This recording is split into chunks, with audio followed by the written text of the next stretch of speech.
जो लोग भी इस बार एग्जाम देने वाले हैं 70th बीपीएससी, नेक्स्ट मंथ उसका नोटिफिकेशन आ जाएगा, तो मोस्ट प्रोबेबली अक्टूबर के एंड तक एग्जाम होने की प्रोबेबिलिटी है उनके लिए। और बिहार का और भी जो भी एग्जाम होता है जिसमें करंट अफेयर्स पूछा जाता है, उनके लिए ये जो जुलाई मंथ का करंट अफेयर्स है इतना काफी है, मतलब इतना अगर कर लोगे तो इतना मोर देन इनफ रहेगा। ठीक है, स्टार्ट करते हैं।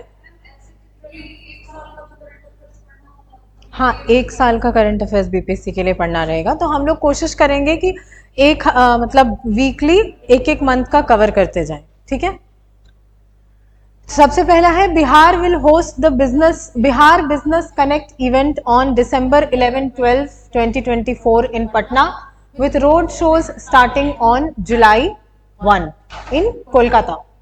तो बिहार बिजनेस कनेक्ट इवेंट ये 2023 में भी ऐसा हुआ था, और काफी बड़ी बड़ी कंपनीज जो होती हैं वो आती हैं इस इवेंट में पार्टिसिपेट करती हैं, और जो इमर्जिंग एरियाज हैं जो बिहार में जहां पर इन्वेस्टमेंट किया जाता है वो इन्वेस्टमेंट अनाउंस करती हैं। तो करीब करीब 6000 करोड़ के लगभग का इन्वेस्टमेंट जो है पिछले साल अनाउंस हुआ था बिहार में। इस बार भी December 11-12 को ये पटना में होगा। तो पिछले साल के हिसाब से, मतलब अब क्योंकि इस साल तो एग्जाम होने से पहले ये होगा नहीं, तो पिछले साल जो भी चीजें हुई थी इसमें बिहार बिजनेस कनेक्ट 2023 में, वो सारा जो डिसीजंस इसमें लिया गया था, जब हम लोग दिसंबर 2023 का करंट अफेयर्स करेंगे ना उसमें डिस्कस करेंगे। तो लगभग अब मतलब क्योंकि ये जुलाई में इसलिए था क्योंकि डेट अनाउंस हुआ है, और कोलकाता में इसका रोड शो जो है वो स्टार्ट हो जाएगा, 1 जुलाई को स्टार्ट हो चुका था, इसलिए ये जुलाई में इसको कवर किया जा रहा है। ठीक है, नेक्स्ट है JDU appointed Sanjay Jha Rajya Sabha member as working president. तो जो पार्टी प्रेसिडेंट होता है ना, जो पार्टी का सारा काम वाम देखता है, तो संजय झा बहुत सीनियर लीडर हैं जनता दल यूनाइटेड के, उनको अपॉइंट किया गया है एज द वर्किंग प्रेसिडेंट। मतलब पार्टी प्रेसिडेंट जो है उनके तौर पे इनको अपॉइंट किया गया है, यानी इनको परमानेंट अपॉइंटमेंट नहीं है अभी, वर्किंग प्रेसिडेंट, क्योंकि प्रेजेंटली कोई प्रेसिडेंट है नहीं, तो इनको for the time being appoint किया गया है, और ये राज्यसभा के भी मेंबर हैं। नेक्स्ट है Bihar rank 6th and Patna ranks 1st in digital records of patients in the state as per union health ministry. और ये बहुत अच्छी चीज है बिहार के लिए। अगर हम बात करें तो हमेशा जब भी बिहार का नाम लिया जाता है तो अरे यहाँ पर टेक्नोलॉजी नहीं होती होगी, डिजिटलाइजेशन यहाँ नहीं होता है, बट अगर ऑल ओवर इंडिया में जितने भी स्टेट्स हैं उसमें अगर बिहार 6th पोजीशन पे है, और पटना जो है वो सिटीज के मामले में अगर हम देखें तो 1st पोजीशन पे है। किस चीज में? तो जो पेशेंट्स होते हैं उनका डिजिटल हेल्थ रिकॉर्ड मेंटेन किया जा रहा है। अब एक मिशन है गवर्नमेंट का, Ayushman Bharat digital health mission, Ayushman Bharat digital health mission. क्या है Ayushman Bharat digital health mission?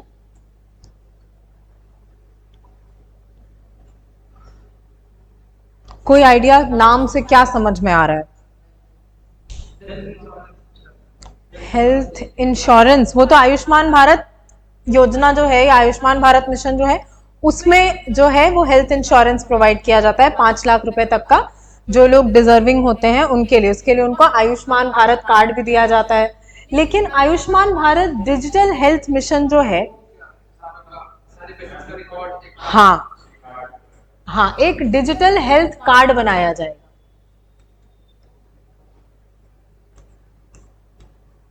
जैसे हमारा आधार कार्ड होता है ना, जिसमें कि हमारा सारा रिकॉर्ड्स रहता है, आधार से देखो मोस्टली जितनी चीजें हैं सब कुछ हमारा आधार से लिंक्ड होता है, तो वैसे ही Ayushman Bharat digital health card बनाया जाएगा, जो कि डिजिटल आईडी रहेगा तुम्हारे हेल्थ रिकॉर्ड्स के लिए।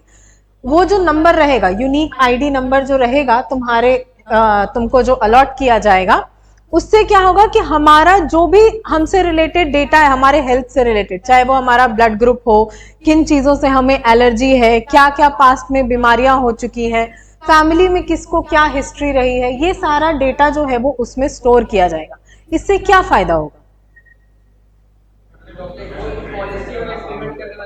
पॉलिसी वगैरह इंप्लीमेंट करने में आसानी होगी। ट्रीटमेंट करना आसान होगा। कि अभी देखो, जब भी कभी कोई हॉस्पिटल में हम जाते हैं, डॉक्टर के पास जाते हैं, यहाँ इलाज कराया तो वो बहुत सारे तरीके के टेस्ट देते हैं कि ये टेस्ट आपको कराना है। फिर हम कहीं और जाकर के, मान लो किसी कारणवश हमें कहीं और जाना पड़ गया, ट्रांसफर हो गया या कुछ भी, वहां भी जाकर के अगर हम इलाज कराएं तो वहां फिर डॉक्टर बोलेगा कि आप ये टेस्ट जो है करवाइए। तो अगर आपके पास रिपोर्ट्स हैं तब तो ठीक है कि आपने दिखा दिया डॉक्टर को कि हाँ ये टेस्ट मैंने पहले भी कराया है, ये रहे उसके रिपोर्ट्स। लेकिन इनकेस अगर रिपोर्ट्स नहीं है हमारे पास तो फिर से वो टेस्ट कराने पड़ते हैं। वहीं अगर ये डिजिटल हेल्थ कार्ड रहेगा जहां पे कि हमारा सारा डेटा ऑनलाइन स्टोर किया हुआ है, कि हमारे जैसे किसी भी चीज की हिस्ट्री हमारी रही हो, शुगर है, बीपी है, हाइपरटेंशन है, जो भी है, तो वो सब कुछ जो है वो डेटा वहां पे स्टोर्ड रहेगा इस डिजिटल हेल्थ कार्ड में। और इसीलिए हर पेशेंट की जो है यहाँ पर एक डिजिटल रिकॉर्ड जो है हर एक पेशेंट का बनाया जा रहा है, जिसमें कि बिहार का रैंक है 6 ऑल ओवर इंडिया में और पटना का देखें तो 1st। नेक्स्ट, तो वो सबको थोड़ी बताया जाएगा, वो डॉक्टर्स को ही बताएंगे ना। अब डॉक्टर पूछेगा तो उसको तो बताना पड़ेगा ना, अगर सही इलाज कराना है तो सबको थोड़ी बताया जाएगा। वो बात अलग है कि उसको हैक करके मिसयूज किया जाता है तो वो किया जा सकता है, तो वो तो आधार डेटा को भी मिसयूज किया जा सकता है, तुम्हारे बैंक डेटा को भी मिसयूज किया जा सकता है। That is a totally different thing. Next है Rajendra agriculture university Bihar ranked 7th among top central universities by NIRF। IIRF नहीं, NIRF with JNU at the top. कहां है ये राजेंद्र एग्रीकल्चरल यूनिवर्सिटी?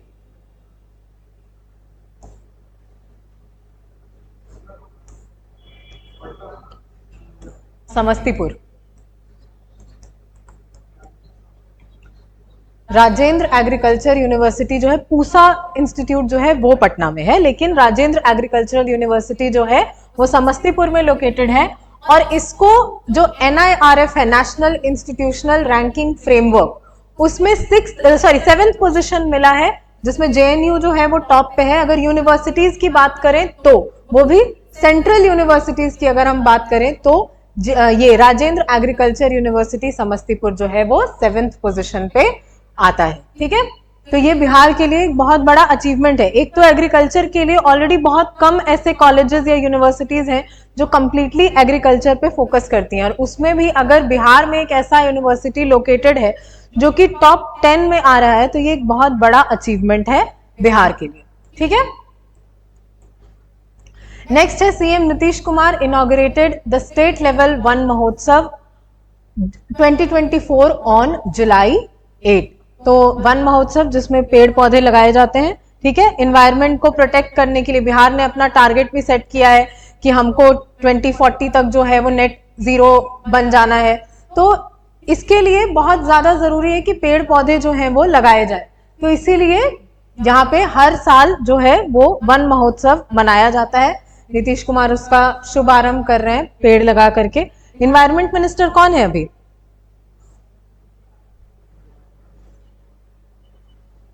बिहार में, बिहार कैबिनेट में यहाँ है, वो खड़े हैं इस तस्वीर में,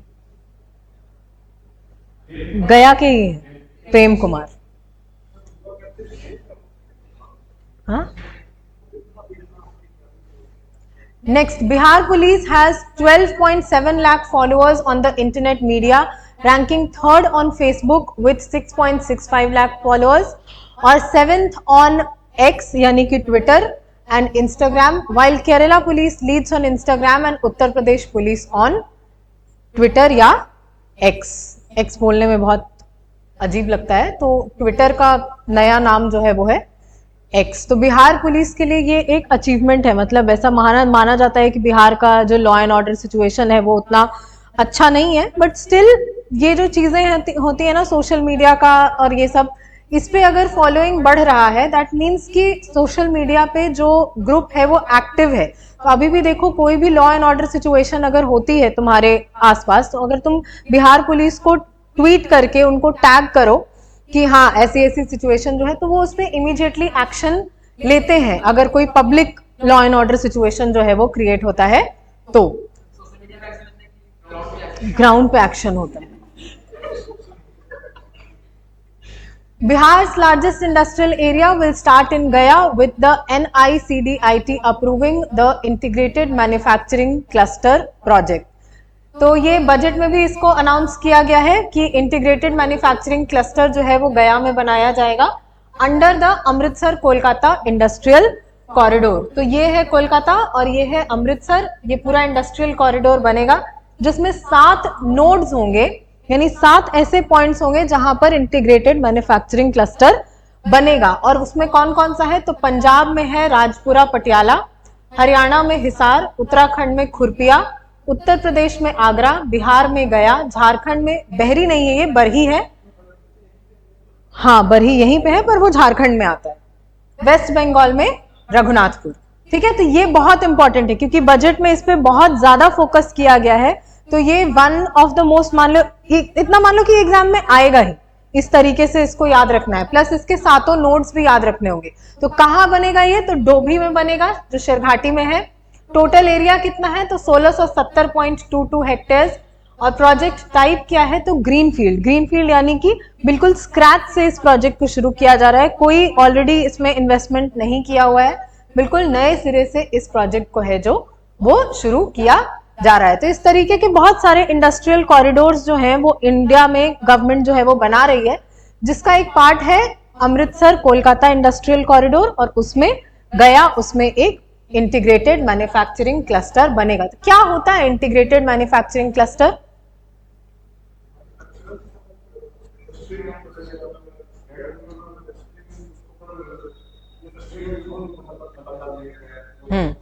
जितना भी मैन्युफैक्चरिंग से रिलेटेड प्रोसेसेस होगा उन सब का जो जोन है वो गया, मतलब जितने भी नोड्स हैं ये 7 नोड्स जो हैं वो यहां पर बनाए जाएंगे। ठीक है, 1.77 crore saplings will be planted in Bihar under the MNREGA this rainy season। MNREGA क्या होता है? Mahatma Gandhi national rural employment guarantee act. क्या होता है इसमें?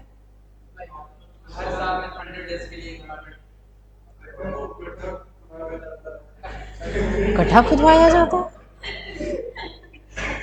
एग्जैक्टली मनरेगा में क्या देता है गवर्नमेंट? हाँ, 100 डेज के लिए एम्प्लॉयमेंट दिया जाता है। जो ऑफ सीजन होता है जहां पर एम्प्लॉयमेंट नहीं मिलती है उसमें 100 डेज के लिए एम्प्लॉयमेंट दिया जाता है। नेक्स्ट, मोहम्मद तौसीफ रसूल from Nawada Bihar selected for 18th Asian mains junior handball championship. ये है मोहम्मद रसूल, तौसीफ रसूल, जो कि नवादा से बिलोंग करते हैं। और ये बहुत इंपॉर्टेंट है, बिहार को स्पोर्ट्स के मामले में हमेशा ही पीछे रखा गया। थोड़ा बहुत अगर जो कुछ डेवलप हुआ भी है तो क्रिकेट, लेकिन अगर हैंडबॉल जैसे गेम में जो बिहार के छोटे जगहों से लोग जो हैं वो बाहर निकल के आ रहे हैं तो ये एक बहुत बड़ा अचीवमेंट है। तो ये कहाँ से बिलोंग करते हैं और कौन सा स्पोर्ट्स खेलते हैं, ये दोनों चीजें याद रखनी है इनके नाम के अलावा। ठीक है,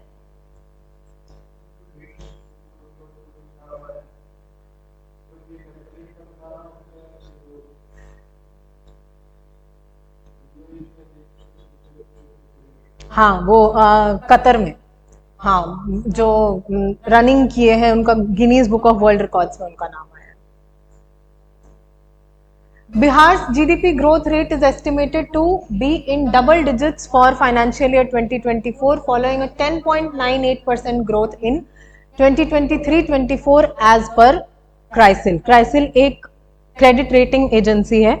क्रेडिट रेटिंग एजेंसी मतलब ये जो क्रेडिट स्कोर वगैरह कैलकुलेट करती है कि कैसा आपका परफॉर्मेंस है, जीडीपी कैसा है, लोन वगैरह का सिचुएशन कैसा है, वो सब कैलकुलेट करने के लिए एक क्राइसिल एक एजेंसी है। इसके अलावा भी और एजेंसीज होती हैं लेकिन उसमें एक क्राइसिल है, जिनका कहना है कि इस साल भी जो 2024-25 के लिए भी बिहार का जो जीडीपी ग्रोथ रहेगा वो 10% से ज्यादा रहेगा, क्योंकि डबल डिजिट का मतलब यानी कि 10% या उससे ज्यादा। और लास्ट ईयर भी बिहार जो था वो फास्टेस्ट ग्रोइंग स्टेट था इंडिया का एट 10.98% ग्रोथ। तो जैसा हम अभी लास्ट क्लास में एक्सप्लेन किए कि क्योंकि बांग्लादेश का जीडीपी जो है वो इंडिया के कंपैरिजन में कम है तो थोड़ा सा ग्रोथ भी बहुत ज्यादा है, तो इसीलिए बिहार का जो सबसे ज्यादा ग्रोथ रेट देखने को मिलता है वो इसलिए क्योंकि बिहार की जीडीपी ऑलरेडी अभी जितनी होनी चाहिए थी उस हिसाब से कम है।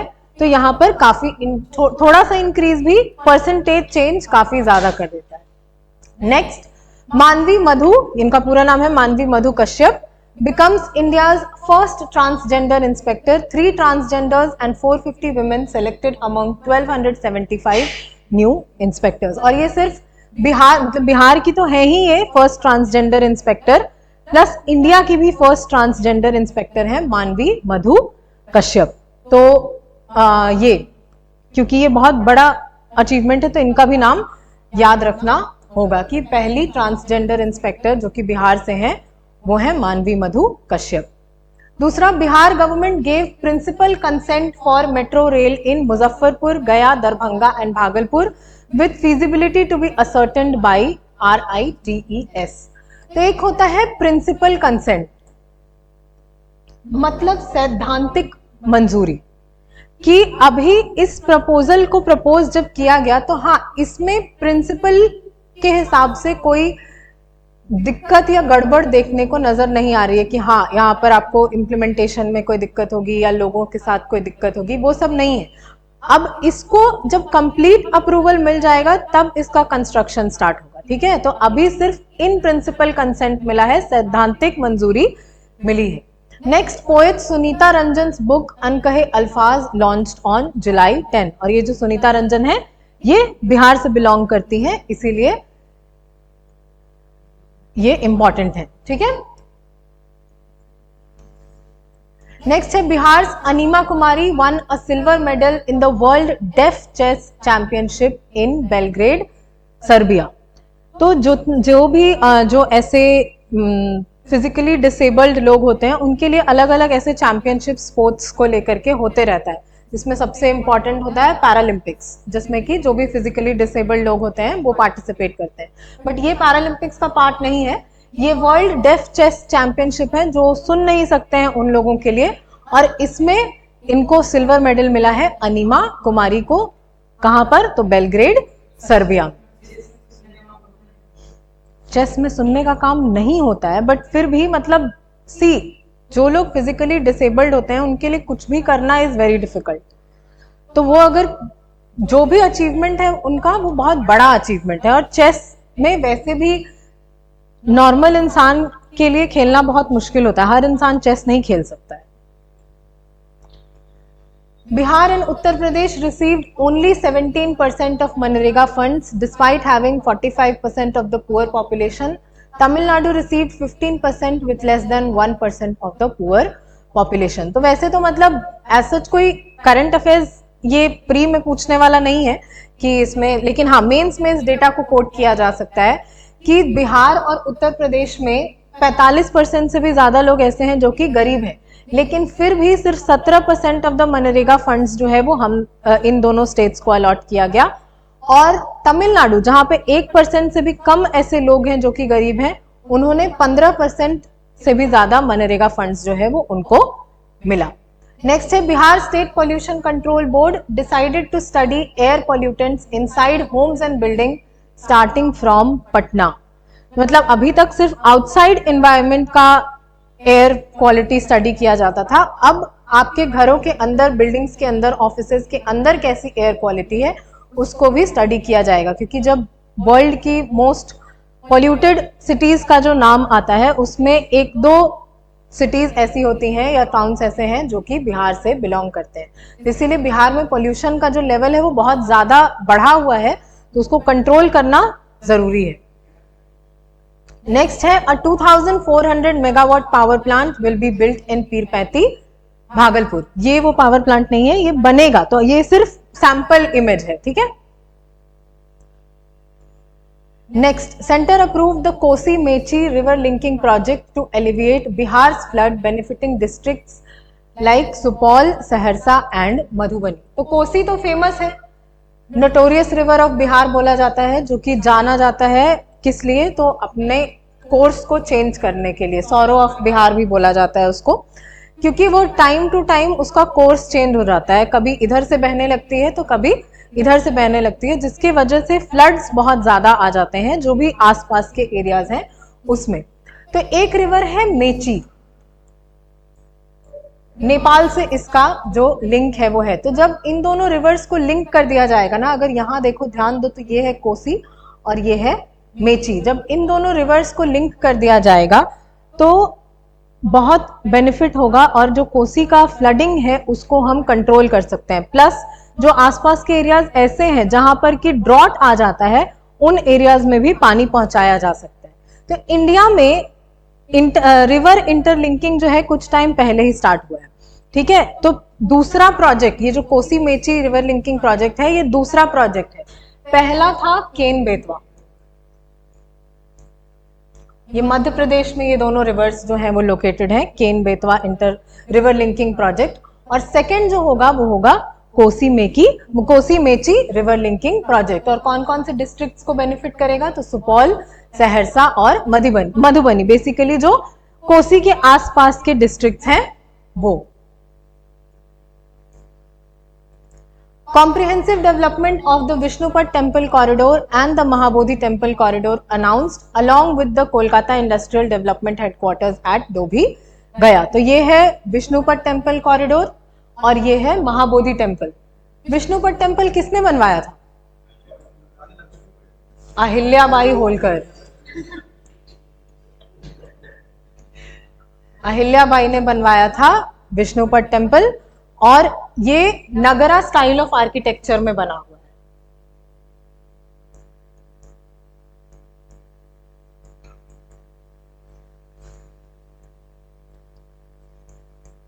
तो क्योंकि विष्णुपद टेम्पल न्यूज में है तो उससे रिलेटेड कब बना, किसने बनवाया, इसका आर्किटेक्चर स्टाइल क्या है, क्या खास बात है इसके बारे में, ये सारी चीजें पता होनी चाहिए।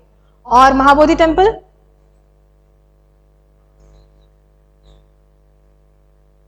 क्यों फेमस है? महाबोधि टेम्पल बुद्धा को एनलाइटनमेंट मिला था। महाबोधि टेम्पल में मिला था कि कहीं और मिला था? बोधि ट्री तो उसको बाद में बोला जाने लगा, एक पीपल ट्री के नीचे उनको एनलाइटनमेंट मिला था, जिसके बाद उसको बोधि ट्री के नाम से जाना जाने लगा। ये हम नहीं बताएंगे कि इसको कौन बनवाया था, ये तुमको पता करके आना है, ठीक है। याद वही याद करके आना है ना। Next, Bihar municipal amendment bill 2024, no confidence motion against directly elected mayors and deputy mayors removed, provision for appealing property tax objections amended. तो basically Bihar municipal amendment bill 2024 है, इससे रिलेटेड शायद ही क्वेश्चन पूछा जाए, बट क्योंकि हाँ थोड़ा कंट्रोवर्सी में था, क्योंकि नो कॉन्फिडेंस मोशन को रिमूव कर दिया गया है, तो इसीलिए थोड़ा सा न्यूज में रहा है। तो सबसे पहला तो प्रोविजन है कि जो डायरेक्टली इलेक्टेड मेयर्स हैं और डेप्यूटी मेयर्स हैं, चुनाव होता है जिसमें मेयर और डेप्यूटी मेयर को इलेक्ट किया जाता है, उनके अगेंस्ट नो कॉन्फिडेंस मोशन अब पास नहीं किया जा सकता है। तो ये कहीं ना कहीं जो रिस्पॉन्सिबिलिटी होती है, अगर हम हायर लेवल पे बात करें तो नो कॉन्फिडेंस मोशन का मकसद क्या होता है?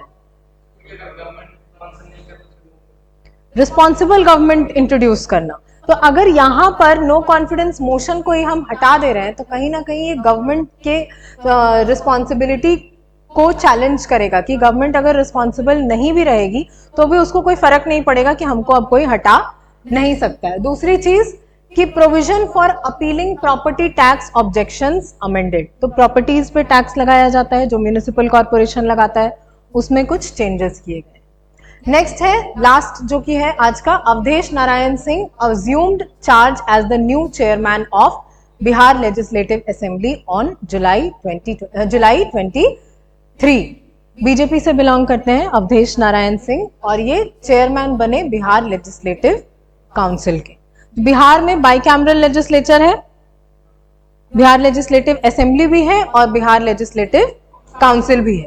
तो लेजिस्लेटिव काउंसिल के चेयरमैन बने हैं अवधेश नारायण सिंह, ठीक है।